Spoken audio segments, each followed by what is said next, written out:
week it's been. Princess Kate's gonna have another baby? It's too early to say if it's a boy or a girl. It's much like if you see Kelly Maloney walking towards you from a distance.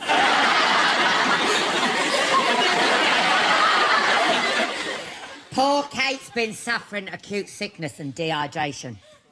No, wait a minute. Perhaps I need a scan. I just assumed I'd overdone it on the Jaeger bombs last night. My God, I'm having a baby! Strictly had its launch show. Brucey came back to open the show with some tap dancing. You see it?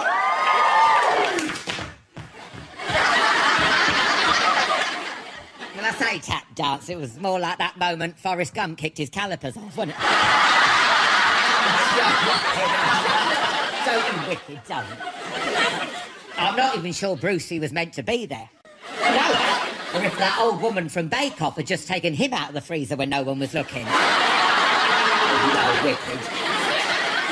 It was too much for the bloke from Bargain Hunt. He's so obsessed by antiques, he tried to roll Brucey up in a carpet and sneak him off in the back of the van. And finally, the campaigning for next week's Scotland referendum's been hotting up, innit? First it was a no in the lead, then it was a yes. The old debate is swinging around more erratically than John Barrowman's accent, isn't it? It's turning into some horrible divorce where we have to divide everything up, innit? And if that's the case, Bagsy, the fit one from the Proclaimers. Don't worry, he knows which one he is. He wouldn't walk 500 miles for that. The honest is worth it. If they get independence, the Scots could get their own currency. Good. Good. Have you tried passing a Scottish £10 note over in a bar? It's like you're trying to pay with a pipette of Ebola. You're like...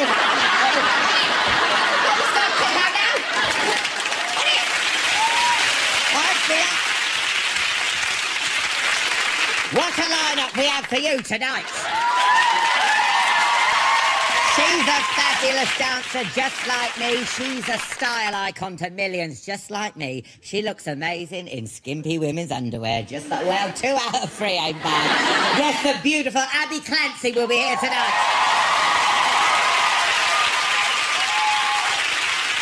I'll also be meeting the mischief-making motormouth who divides the lovers and haters so much. He's like Marmite in human form. That's right, Piers Morgan will be on my sofa.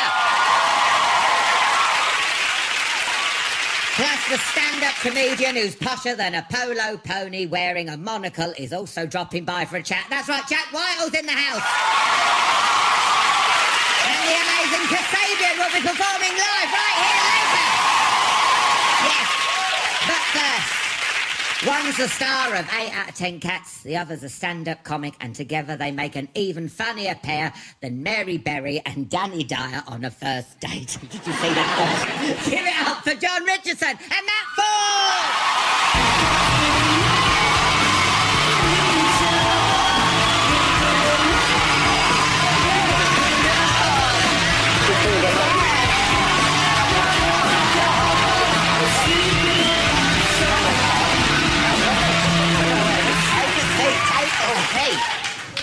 Let's get this party started, boys. Yeah. What can I get you? I mean, I know it's the new series, but don't worry, we've still got the same old shit in the globe. What do you want? We've got... Oh, yes, please. Alcoholic alert.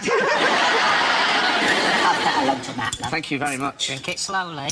Oh, yeah. Oh, but I can have more than one if I finish it, can I? Yeah, but we don't want to start being like that girl in that Magaluf bar, do you know what I mean?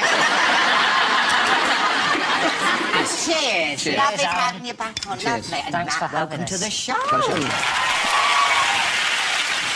Now, John, we should explain to the people at home and the lovely audience who this is. Just in case they think, bloody hell, Jimmy Carr's let himself go. But, oh, Sort himself out. it's a joke. This is my best friend and foremost political comedian, Yes, Matt Forde. yes. And you shared a flat with each other, didn't you? We lived together for 2 years. We've known each other 10 years. About 2 left, I think. Really done. Yeah, yeah. But how did you cope with John? Because he is like an anal clean freak, isn't he? I do demand a very clean anus. Yeah. He isn't he, an anal clean freak? He is an anal clean freak, Sounds like him and Aggie's sex tape. Oh, what an image. Now, is it true John's got a bit of a dark side? He's got a very dark side, yeah. Tell me more, tell me, dish the It's dirt. quite a nasty... It can be quite a nasty piece of work. When he's always very pleasant, but sometimes can be very... he used to hide and leap out on me at times of immense weakness. What, like Cato? Like Cato? I do hide behind doors, and I once scared Matt so hard he fell off a treadmill. It's one of the highlights of my life. It's one of the best things I've ever done in my life. And I only regret that I wasn't filming it. So where was you then? I come up at the window in front of him while he was on it with a little toy rat. Now. Oh, no. And he bought this toy rat expressly to scare the shit out of me on a daily basis. He hid the rat around the house, hid it in the microwave once and dropped soup all over myself. This rat was everywhere, but I thought the house was full of them. I didn't realise there was one of them. Now, we've got to talk about your new show, Jon Richardson Grows Up, that starts on Channel 4. Yes. On Monday. Yes. Yeah. 10 p.m. Yeah. Wagwan. That tequila's kicked in, hasn't it? Yeah. Well, it's... What's it about? You're trying to find happiness, aren't you? Yeah, it was about... Well, we lived together when we were sort of turning 30, and then you just get to that point in your life where you have to move out and take some big decisions. You can't live with your mates all your life, can you? You've got to settle down and think about getting married and having kids and, you know, getting pensions and all that nonsense. So it's about that, really. It's about whether those things that everyone does are the right things to do or whether everyone just does it because everyone does it. So we went on the trip together because you tend to be more optimistic. I tend to assume the worst. So this was about... Going on the trip was about me, like, for example, people who've been married 3 or 4 times. Yes, yes. There are people out there they call optimists who would say, let's try again to be happy. Yeah. Whereas I would say, try it. If you shit at it, just get good at being miserable. Yeah. You're in a relationship at the moment with a lovely Lucy, aren't you? Yes, thank you, yes. Yes, yes. Now, are you worried that you're going to get too happy? Sort of. Because that, you know... It's not good for comedy, is it, happiness? I mean, you were celibate for most of your 20s. No, you were. I mean, something's wrong when I'm getting more pussy than you are.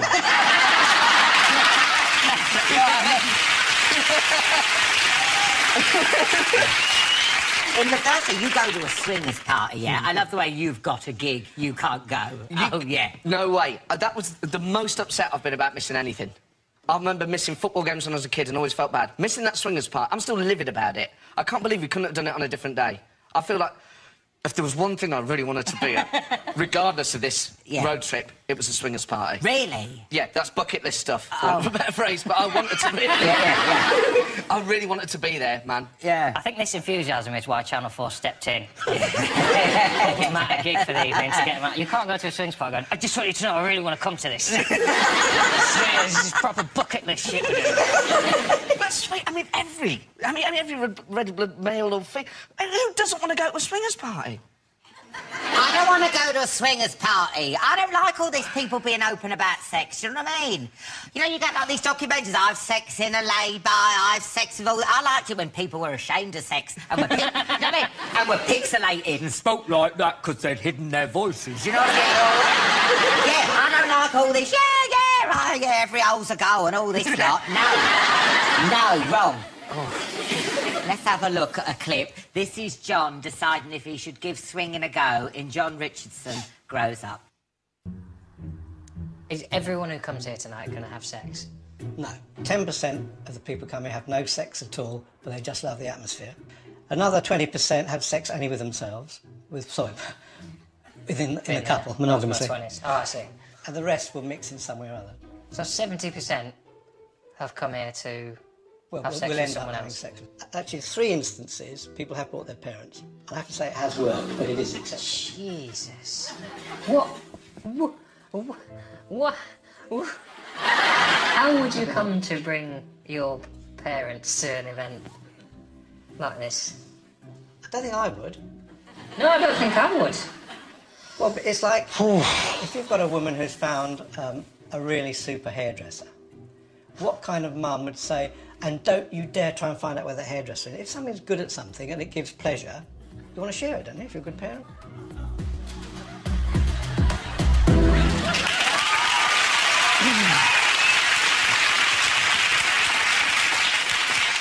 A sloppy bob's different to having a gangbang, isn't it? Oh, please let that be the title of your next talk. You know Jon better than anyone. Why is he such a worrier? Do you know what I mean? How can we turn that frown upside down? Well, that's what we're trying to do on this road trip that we went on, really. He's been the most intense... well, we've both known him years. He was always very wise for his age, but also I always thought he was a bit immature. Wise, I love that. Well, know-all. Wise. Yeah. Bit of a know-all, but also, you know, carries the weight of the world on his shoulders. Yes, he does, yes. In a way that isn't healthy. I'll just leave you to it. No, I just feel like you need a bit of a tickle. You know what I mean? Oh, no, don't touch it. I've learned the hard way. You love rats in your bed by the time you get home. Really? Yeah, don't touch it, man. Yeah, don't you like being tickled? Everyone loves a tickle, don't they? No. It caused problems when we lived together. I used to pin him down because I couldn't stand, like, not touching him.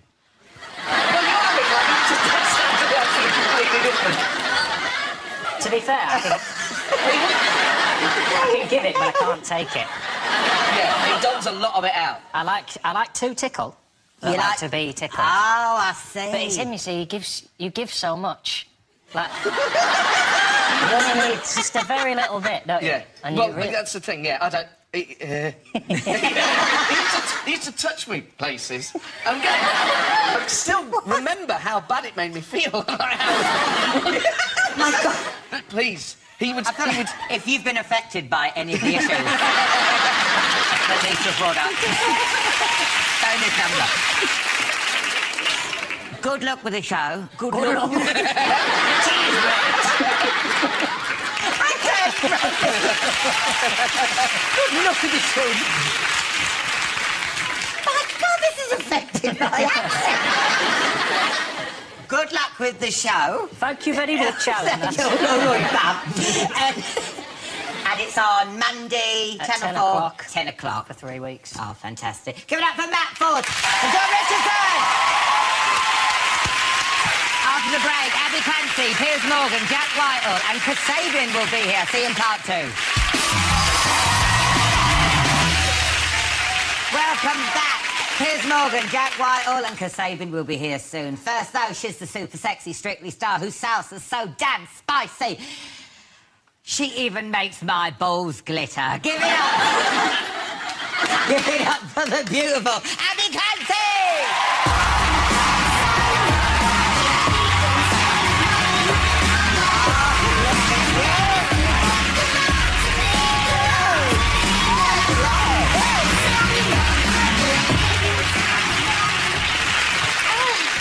Oh, so lovely to see you. What can I get you to drink? Anything? What have you got? Yeah, well, let's have a look. I've got Lambrini. I'll have a Lambrini. Yeah. Now, are you hanging round to watch Kasabian later? Definitely. Because you're a huge fan, aren't you? Yeah, I love them. They're amazing. We went to see them in the Roundhouse the other day, really? and they were just fantastic. So definitely staying around to see them. Yeah, they're Awesome. great, aren't they? Yeah. There you go. Get that down, you my love. Cheers, my dears. Oh, now, listen, we've got a talk about Strictly.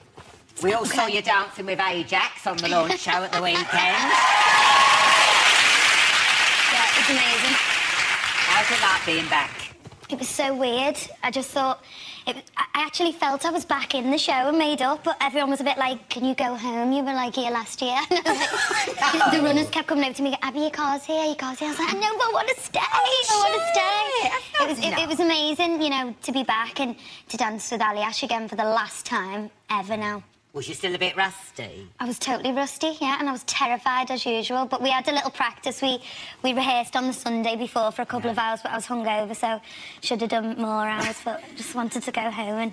After that Kasabian gig, you tweeted yourself of you eating a kebab. I know, I don't know I do that. I mean, I'm thinking that's nice, isn't it? That coming back up on the dance floor. It's at the time when you're drunk and think everything's hilarious and funny. Look, I mean, that's what she tweeted. That's lovely, isn't it? No, I know I shouldn't have done that. I always do that. I always get myself into trouble, but never mind. Oh, no, it's been a few Everyone likes drinks. a kebab after a night out. Why do we do that? I don't know. I think it's just because you're pissed and feel ill, so you need something to soak it all up. You know, when I pole dance, I actually look like a kebab. You know that thing you get in the window?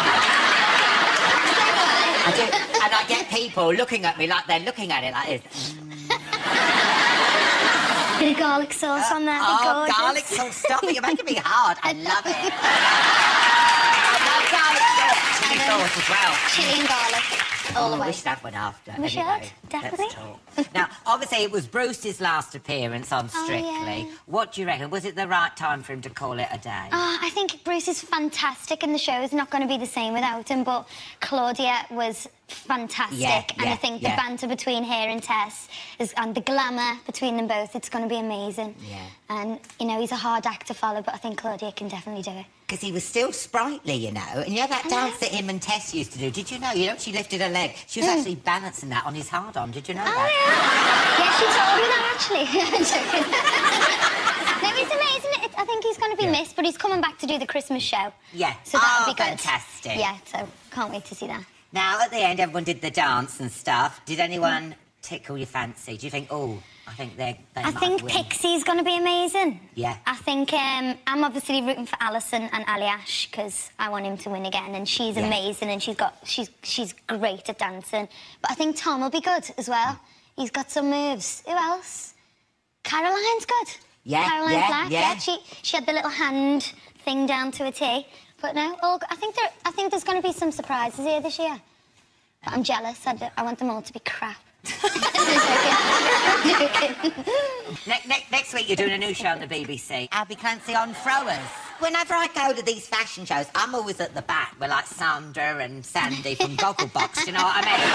What pisses me off, you've got bloody Harper Beckham on the front row. She's free! She wears nappies. What does she know about fashion?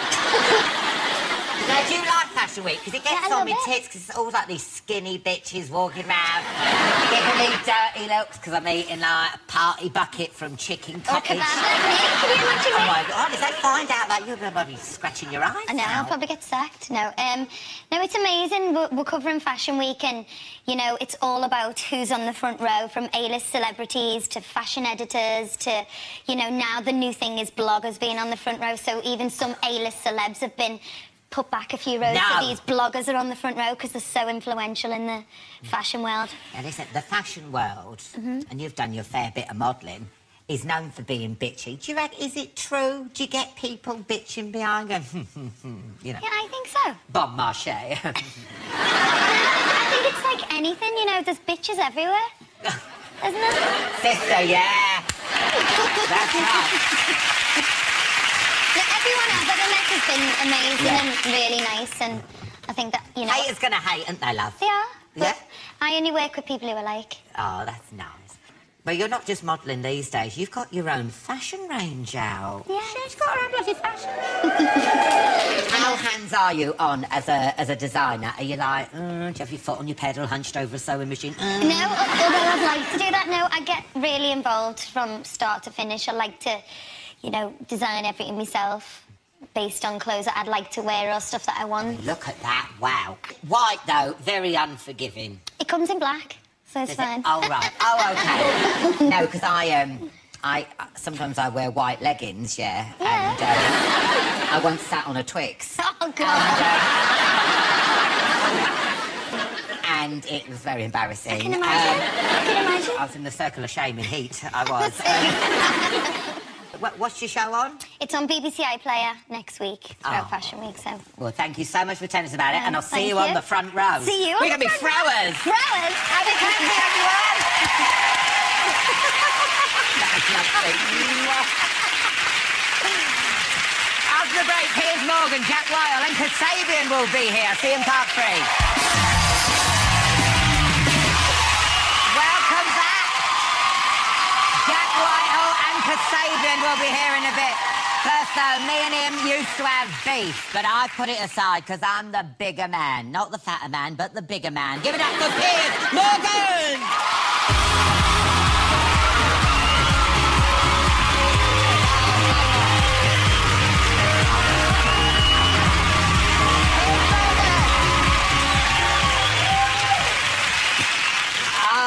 Nobody ever greets me like that, ever. I love your audience. Thank you. Well, I've got the best audience in the world, haven't I? We basically go around Yates's with a net. Right, let me get you a lovely drink. What do you want? I'll have a little grouse, actually. OK. Let's have a little grouse together. Yeah, let's do it. Listen, I am surprised you're on the show, because we had a little bit of beef, didn't we? We had a little grouse, appropriately. Yeah. What? Because I thought, do we need to get one of those bouncers, you know, like that man on Jerry Springer who used to stand there going... you know what I mean? 'Cause I thought, we don't have to start having a row again. Well, you started it, anyway. Yeah, You did an interview saying you wanted my job on Britain's Got Talent. It's like me coming here and saying, you know, I want your job as an interviewer. I mean, I am available, obviously. No, I mean, I was out of order. I said I wanted, and I said you were the most annoying man on telly. Yes. And I... Which may be true, but, you know... It got misquoted. Well, no, it got accurately quoted. And I then replied by giving my verdict on your voice. Yeah.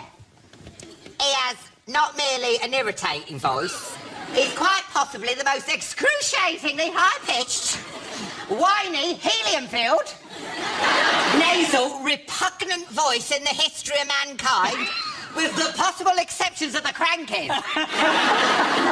Cussed. Well, let me first of all say I'm very sorry for any offence that caused. Oh. I mean, I was right, but you did respond by saying I had a face like a butter squash. No. Yes. No, yes. it was a butternut squash. like this one here. Isn't that... look at that. You see, that is nothing like my face, but it is like other parts of my body. Well, orange with a little knob. So listen, we're going to be friends now. We're in show business, let's put it behind us. Yes. I mean, I'm not the only person you've fallen out with. You and Jeremy Clarkson have been enemies for years. Sworn horrible enemies. But are you back to being friends now? Yes, I saw a photo, a twit pic. Yes. There we are. This is like Last of the Summer Wine revisited. Look at this. This was at midnight, and what happened was, having had this 10-year feud, I got a text message from him in the middle of the night, literally at 1 a.m. Said, Morgan, Clarkson here. I think it's time to end this. Drink. And I had by then found out that we both share the same local pub in Kensington, by pure chance. But we never went in at the same time. So we agreed to meet on a Monday night at 7 p.m. I arrived on foot, and he arrived on a push bike, which made me laugh to start with. And we arrived at the same time. I could see all the locals going, bloody hell, it's going to kick off now. You know? They didn't know that this was the... And we sat, and he ordered rosé, and I had a couple of pints, and then some red wine, and then we had more, and then more bottles, and more pints, and so on. Yeah. That is then after about... you kissed, one thing led to another. Making love. Well, I wouldn't say love. It was... Violent sex. Yes. Nasty. I've been there with Jeremy, and he loves it. He likes his Top Gear grooming. Oh, yeah. But he was personal best with me. But I quite know what I'm saying. all feuds are great, but eventually you have to kiss and make up, because otherwise they become a bit ridiculous. We've got to talk about the new series of Piers Morgan's life stories that's on at the moment. You have said you think you're the best chat show host. I didn't say that. You see, you're misquoting me. You're a very naughty boy, aren't you? I actually said I think I'm the best interviewer. But you had Rolf Harris on your life stories. I did. If you're such a good journo, how didn't you realise he was a bit dodgy? At one stage, 3 or 4 of my guests were under arrest for Operation No, Utri. shit! It was I was as shocked as anybody. We were all shocked. I mean, people always assume, we all in show business must have known about all this. I never heard anything about Rolf Harris. No. And if I had done, I'd have asked him. Same with the others, but... Hashtag awkward. Well, I think it was, what was really awkward was somebody tweeted me something that I tweeted on the night the show had aired, Life Stories, and it's something about coming after the break, Rolf shows me how to use a didgeridoo. Oh. And of course, with hindsight, not a good moment. No. Pretty much every guest on your show cries, doesn't it? A lot of them do, yeah. Yeah. You see it, doesn't it? Then they start...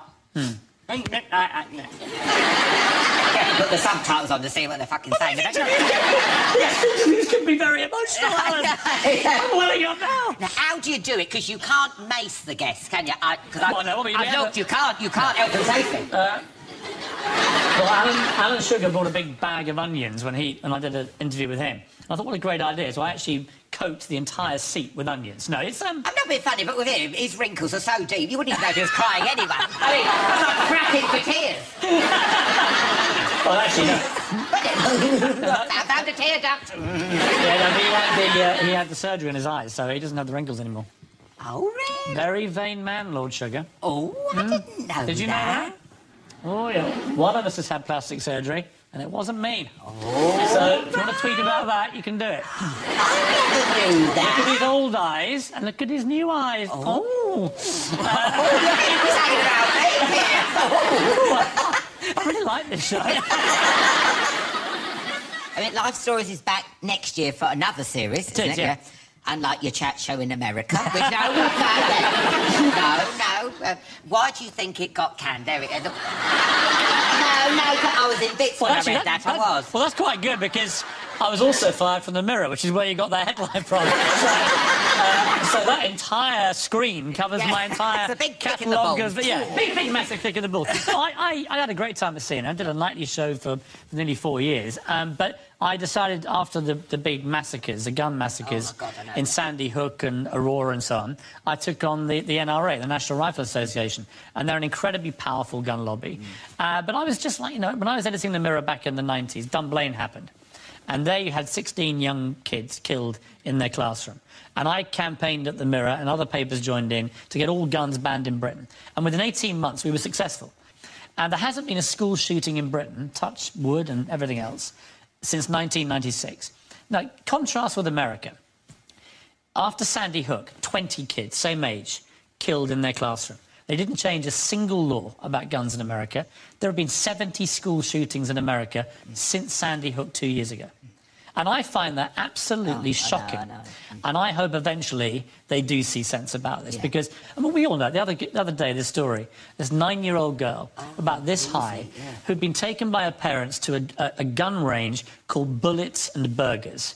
And she was put in the range with an ex-Marine instructor. He gave her an Uzi submachine gun with real bullets. She began to fire it, looking terrified, and this thing, after 2 bullets, just went, and she shot the instructor dead. But even after that, there are still gun ranges in America right now where 9-year-old girls will be firing Uzi machine guns. And I think we in Britain, we're not perfect about many things, but on guns, we got it absolutely right. I know. It's a mess. It's a mess. It's a mess.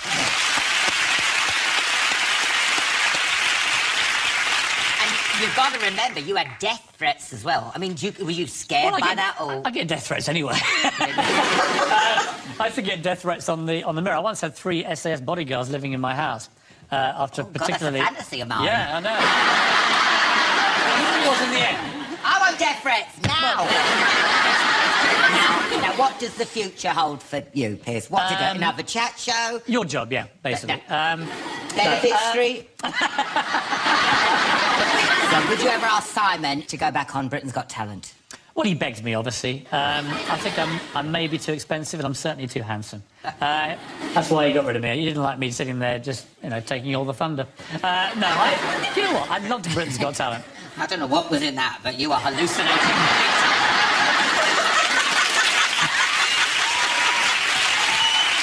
Thank you so much for coming on, My Piers. pleasure. It's been so great having you on. Thank you for to my astonishment, I've really enjoyed it. Oh, well, wonderful. Piers Morgan, everyone. Thank you. That was fun. That was fun. After the break, Jack Whitehall and Kasabian will be here. See you in part 4. Welcome back. Kasabian will be here in a bit. First, though, he's the hot young star of Bad Education, who's welcome to teach me about the birds and the bees anytime he likes. Give it up for the brilliantly funny Jack Whitehall!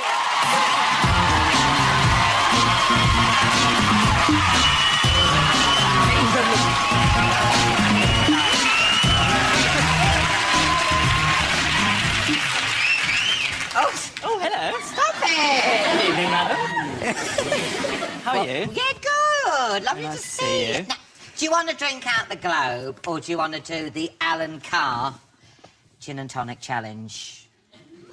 I think you're going to do the Alan Carr gin and tonic challenge, please. It's a cross between, you know, Neck Nominate and the Ice Bucket Challenge. Oh, yes, there we are. It's a bucket of G&T.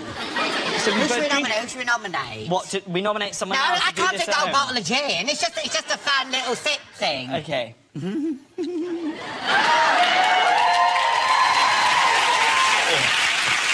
was very strong. The ratio of gin to tonic has sort of taken the enamel off my teeth. That ain't going to catch on, is it? No. That is not going to catch on. Does anyone have an ice and slice? This is Chatty, man. What do you think? What have you been up to this summer? Tell me everything. Being worried that my photographs will now appear in the cloud. Oh, my God, iCloud! I don't even know how that works, but I'm scared.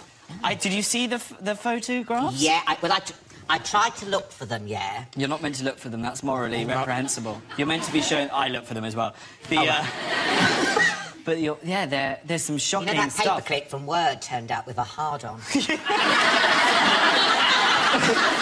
Scary, then. No, do you have any dirty photos on your iCloud, genuinely? No, I did have a thing. This actually happened a couple of months ago. My friend called me up and he was like, there's this photograph going around Twitter and it's on this account. It's called Shamed Celebrities and they say it's your knob.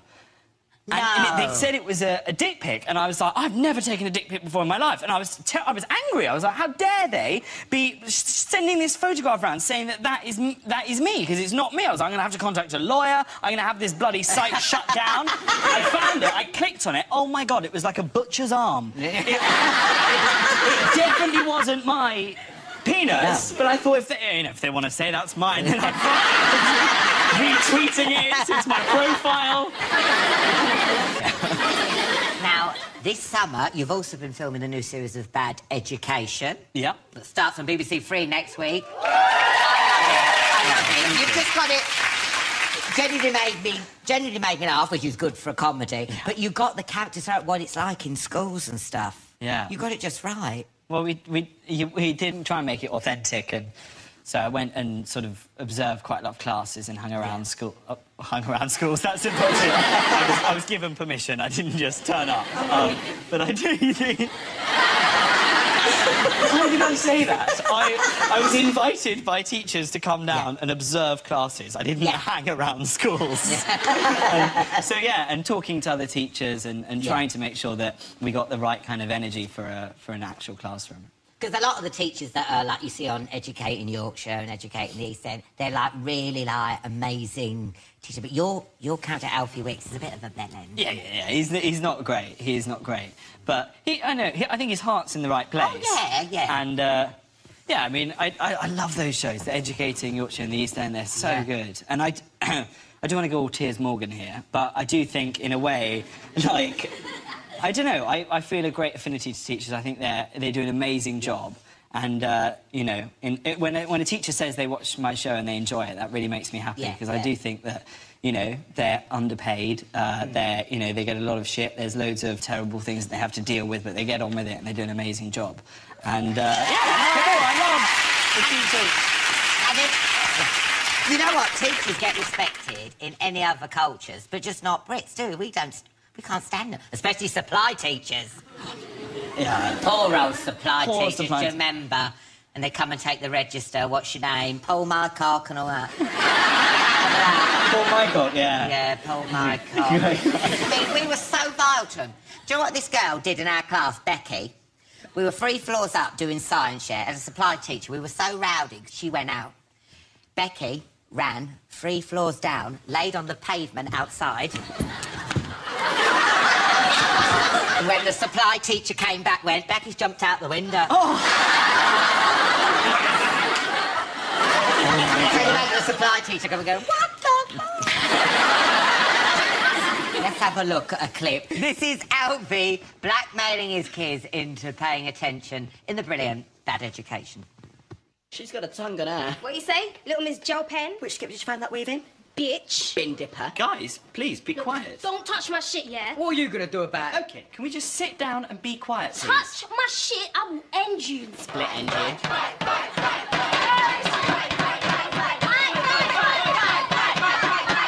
OK, unless you sit down and shut up immediately, I will write down on the board Forde the name of a character who dies in Game of Thrones Season 5. One death.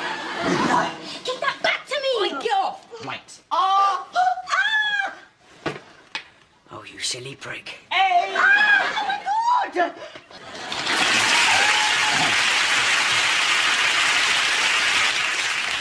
Is it true a teacher in Belgium actually did that? Yeah, that was a real thing. I read about it online. It was a teacher that was trying to get his class under control, so he read all the Game of Thrones books because he knew they liked the series, and then when they wouldn't shut up, he wrote the names of characters that died. Clever, I thought it was isn't brilliant. it? Stick it straight in.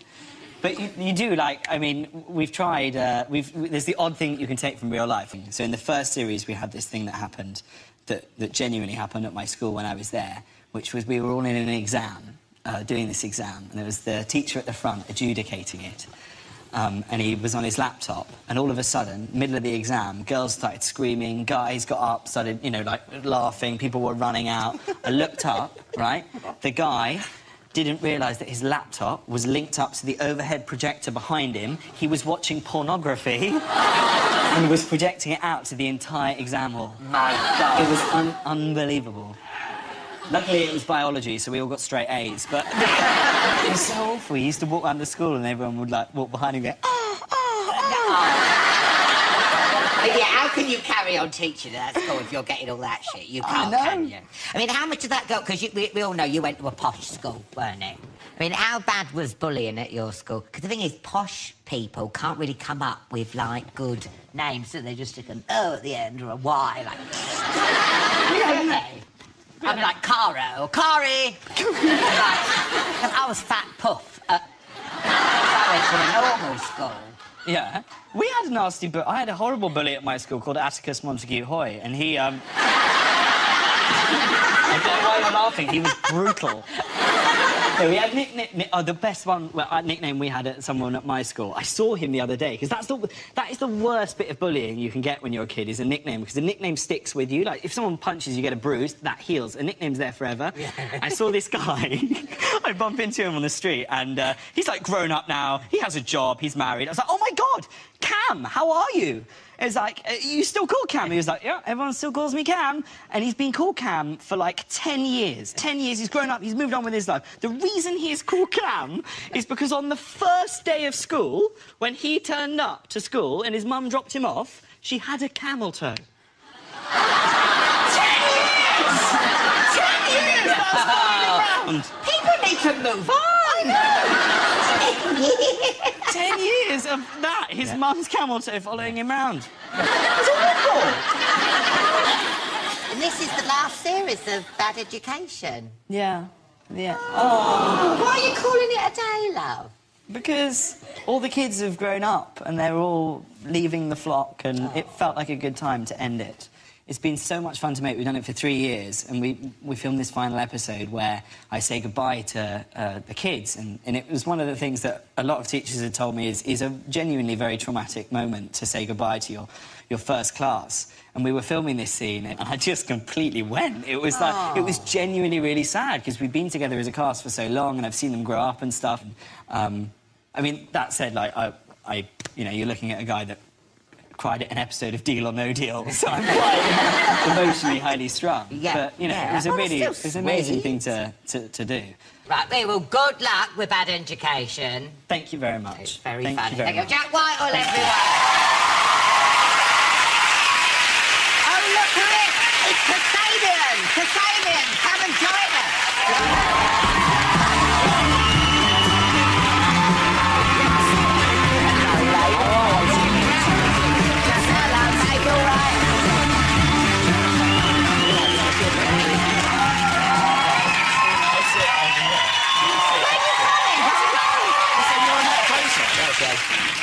Oh, Serge, can I just say, I'm loving your hair. Very Thanks, Claudia mate. Winkleman, don't you think so?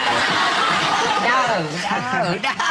She's You look I on like fringe her. hair. She's I love mega. it. Charlotte, she's mega. No, I like her, yeah. How are you all doing? Fine, thank you. Oh, good, yeah. Yeah, well, I mean, we're talking about Bad Education. What were you two like at school? I failed every exam. You joking? Yeah, and grade didn't turn up. Sad, really, innit? But, yeah, it's just life, innit? You've done all right. Yeah, I've done all right. No, I passed art and English literature. Wow. Yeah. Strange. But come on. Yeah, come on. well done, yeah. Hey. And the rest were ungraded. I just didn't turn up, so... Yeah, Anyway. oh, God. And what are you performing for us tonight? We're going to be performing the lovely single called Bumblebee. Yeah, with 3 E's. Yes. Well, then you passed that English literature. Can you believe it? Yeah. But what a summer you've had. Yeah. Headlining Glastonbury. How many Q Awards have you been nominated for? 4. Oh, that's amazing. And 10 years in the business. 10th anniversary of the release of your first album. Yeah. How are we going to celebrate? Are we going to go out later?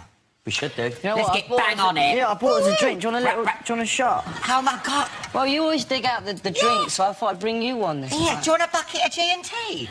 No, Yes, just... please. Yeah, go and have a little suck of that. I ain't got, like, gum disease. You got 4 glasses. I don't know about this. That's lovely. It's I nice. seen Kiora earlier in there. Yeah. Take those glasses there. I'll give these boys a shot. Shall I have this as aperitif? Yeah.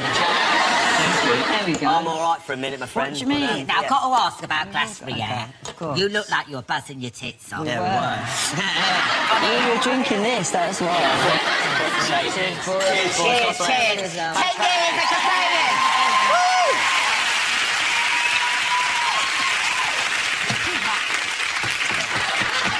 Hey! That feels like a just My mate makes that in a garage in Bradford. No!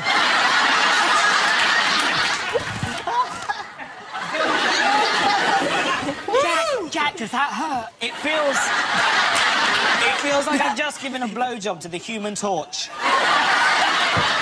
Well, you're going to go and perform for us now. You go and get ready to save it. You lost it. That's fine. Jack. That hurt.